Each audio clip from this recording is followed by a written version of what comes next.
नमस्कार दोस्तों, स्वागत है आप सभी का फिर से एक बार हमारे इस YouTube चैनल पर। दोस्तों, आज के इस वीडियो में आप बुढ़ापे की कड़वी सच्चाई जान करके खुद ही हैरान रह जाएंगे।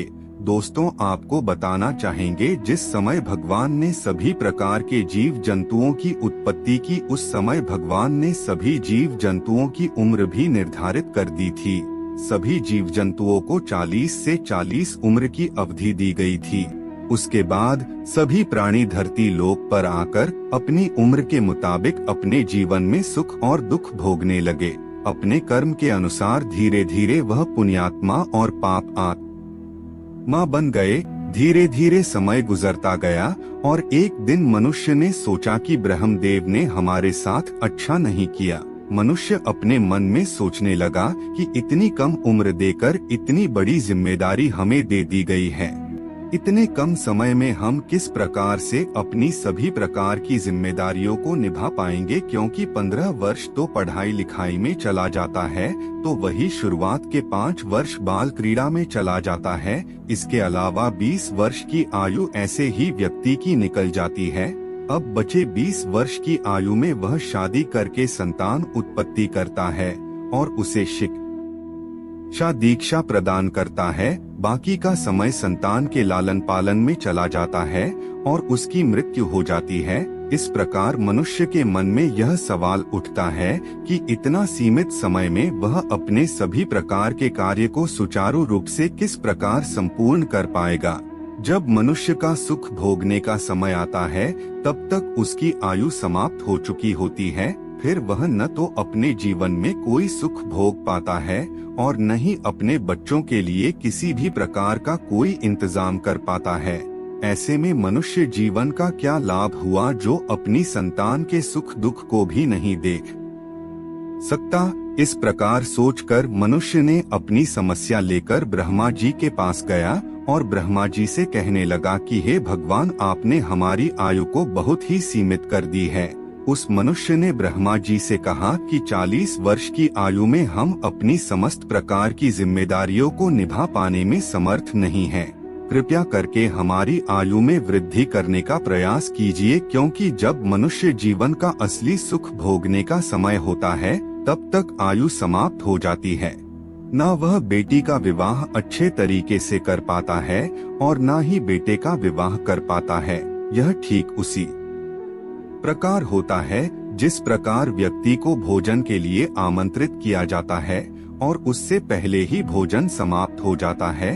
अब बताओ, वह व्यक्ति उस भोजन का सुख किस प्रकार प्राप्त करेगा।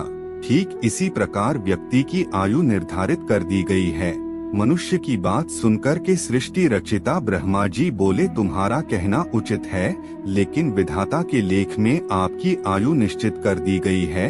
अब मैं अपनी ओर से आपकी आयु में वृद्धि नहीं कर पाऊंगा, लेकिन एक तरीका है। यदि पृथ्वी लोक का कोई भी प्राणी अपनी आयु में से कुछ आयु तुम्हें दे दे तो तुम्हारी आयु बढ़ सकती है।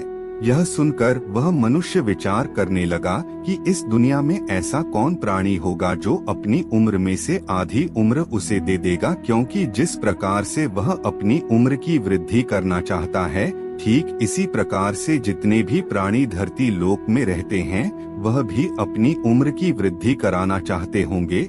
इस प्रकार सोचते हुए वह मनुष्य निराश होकर पृथ्वी लोक की ओर लौटता है। तभी उसे रास्ते में एक घास चरता हुआ गधा मिलता है।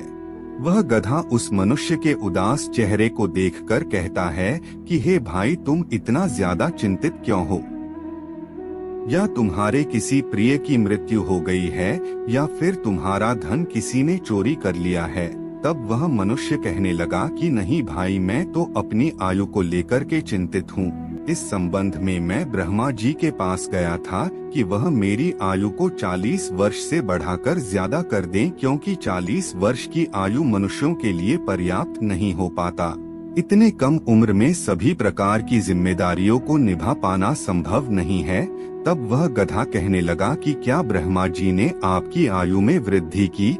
तब वह मनुष्य बोला कि भाई, उन्होंने हमारी आयु में कोई वृद्धि नहीं की, लेकिन उन्होंने कहा कि पृथ्वी लोक में कोई भी प्राणी यदि अपनी आयु का आधा हिस्सा तुम्हें दे देगा तो तुम्हारी आयु बढ़ाई जा सकती है।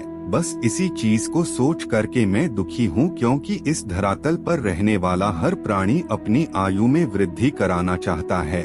जिस प्रकार मुझे अपना जीवन प्रिय है, ठीक उसी प्रकार हर किसी को अपना जीवन प्रिय है।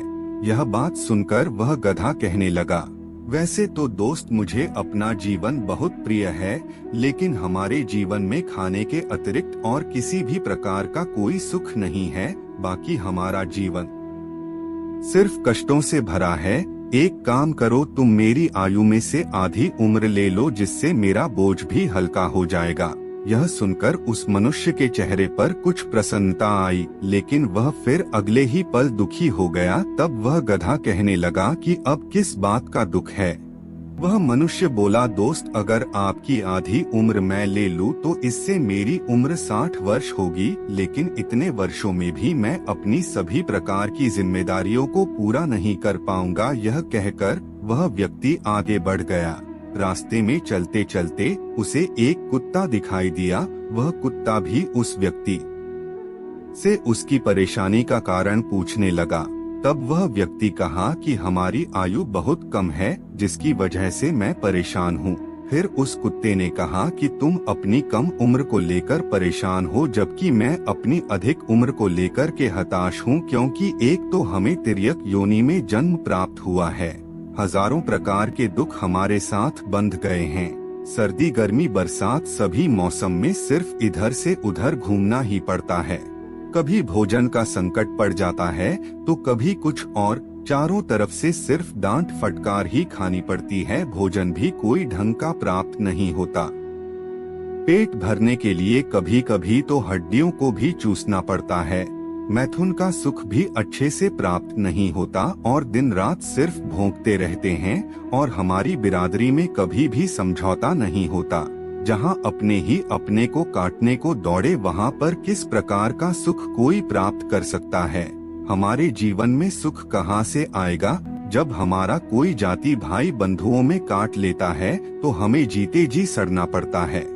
उस असहनीय कष्ट को लेकर चारों तरफ भागने लगते हैं। लोग हमें देखते ही डंडा लेकर हमें भगाने का प्रयास तो करते हैं, पर कोई हमारा उपचार करने के बारे में नहीं सोचता। ऐसे नरक भरे जीवन से तो अच्छा है कि हमारा जीवन थोड़े समय का हो जाए, तो हमारे कष्टों का समय बहुत कुछ कम हो जाएगा। इसीलिए एक काम करो, हमारी आधी उम्र आप ले लो। कुत्ते की बात सुनकर वह मनुष्य बहुत ही प्रभावित और प्रसन्न हुआ, लेकिन संतुष्ट नहीं हो पाया और आगे बढ़ गया। चलते चलते सूरज ढल गई, तब उसे रास्ते में उल्लू बैठा हुआ मिला। वह उल्लू भी उस मनुष्य से कहने लगा कि तुम इतना परेशान क्यों हो। मनुष्य ने उस उल्लू को भी अपने दुख का कारण बताया। तब वह उल्लू उस व्यक्ति से कहने लगा कि तुम मेरी आधी उम्र ले लो, क्योंकि मैं इतनी लंबी उम्र से बिल्कुल भी खुश नहीं हूँ। पहले तो विधाता ने मेरा नाम ठीक से नहीं रखा, क्योंकि जब भी कोई व्यक्ति किसी दूसरे को डांटता है या फिर समझाता है तो मेरा नाम लेकर ही उदाहरण दिया जाता है। कहीं पर अगर मूर्खता की बात की जाती है तो वहाँ पर भी मेरा ही नाम लेते हैं, जबकि वास्तव में मैं मूर्ख नहीं हूँ। और दूसरा यह है कि सूर्य के प्रकाश की वजह से दिन में हमारा आँख काम करना बंद कर देता है, जिसकी वजह से हमें कुछ दिखाई नहीं देता। और भोजन पानी का संकट तो है ही, ऊपर से हमारी आँखें बड़ी बड़ी है और चेहरा भी बदसूरत है, जिसकी वजह से कोई हमें सम्मान नहीं देता। इसलिए हमारी आधी उम्र को लेकर तुम अपने जीवन को बेहतर बना लो। उल्लू की बात सुनकर मनुष्य बहुत प्रसन्न हुआ। वह उन तीनों प्राणियों को साथ लेकर ब्रह्मा जी के पास गया और बोला, भगवान, कुत्ता, उल्लू और गधा की उम्र में से 20 वर्ष की आयु मेरे में जोड़ दो। तब ब्रह्मा जी ने कहा कि ठीक है, हम ऐसा ही करेंगे, लेकिन इसका ध्यान रखना, जब तक आप अपनी उम्र तक जीवन जिएंगे उस समय तो आप मनुष्य के लक्षणों से संपन्न रहेंगे, लेकिन जैसे जैसे आप इन 3 प्राणियों की आयु को भोगते जाएंगे तो आप में इन प्राणियों के लक्षण अपना प्रभाव दिखाना शुरू कर देंगे। तब मनुष्य ने कहा कि ठीक है, मुझे स्वीकार है। तो दोस्तों कुछ इस प्रकार से मनुष्य की आयु 60 वर्ष से 100 वर्ष हो गई। मनुष्य खुशी खुशी अपने घर को लौट आया और कर्म करके अपना जीवन आनंद पूर्वक व्यतीत करने लगा। 20 वर्ष तक तो उसे शिक्षा दीक्षा प्राप्त करने में लग गई। उसके पश्चात वह विवाह करके गृहस्थ जीवन का आनंद उठाता रहा। जब उसके बच्चे किशोर हो गए तब वह 20 से 60 वर्ष की आयु तक पहुंच गया। वह पारिवारिक जिम्मेदारियों का बोझ 60 वर्ष की आयु तक ढोता रहा। पारिवारिक जिम्मेदारियों के लिए वह 60 वर्ष तक इधर से उधर भागता रहा और जब पारिवारिक जिम्मेदारियां धीरे धीरे करके खत्म हो गई, अब कुत्ते की आयु शुरू हो गई। 60 पहुंचने के बाद बुद्धि कम होने लगी, शरीर की शक्ति क्षीण होने लगी और इच्छाएं भी अपना विस्तार पकड़ने लगी। खुद से तो कुछ होता नहीं है, इसलिए वहीं से ही कुछ ना कुछ बकता रहता है। कभी गुस्सा दिखाना तो कभी गाली देना। बहू बेटे भी रोजाना की उनकी बकबक से परेशान हो गए। कभी कभी गुस्से में भी भला बुरा कहते रहते थे। यह सुनकर उनके घर के बहू बेटी भी कहने लगते हैं कि इतनी उम्र हो गई है लेकिन चुप नहीं बैठा जाता, हर समय भौंकते रहते हैं। दोस्तों अब वह भी आयु पूरी हो गई। 80 पर पहुंचते ही वाणी में भी शक्ति नहीं रही, शरीर शिथिल हो गया, आंखों की रोशनी भी मंद पड़ गई। उस उम्र पर जाकर मनुष्य पूरी तरह पराधीन हो जाता है। किसी ने लाकर दे दिया तो खा लिया, किसी ने कपड़े बदल दिए तो नहा लिया, नहीं तो बैठे बैठे मुंह देख रहे हैं। परिवार का जब कोई सदस्य उन्हें पूछने तक नहीं आता तब उन्हें एहसास होता है कि वास्तव में मैं मुख हूँ जो इन सब के लिए मैं बोझ ढोता रहा और सब कुछ मेरा होते हुए भी आज मेरा कुछ नहीं रहा। बच्चे क्या जवान भी मुझे पागल समझते रहे, सब मेरे इस वृद्ध शरीर से घृणा करते हैं। ऐसा जीवन किस काम का है? विधाता अब मेरी आयु को खत्म करके अपने पास बुला लो, मुझे इन दुखों से मुक्ति दे दो। दोस्तों यही है मनुष्य के पूरे जीवन की सच्चाई। तो दोस्तों आज के लिए बस इतना।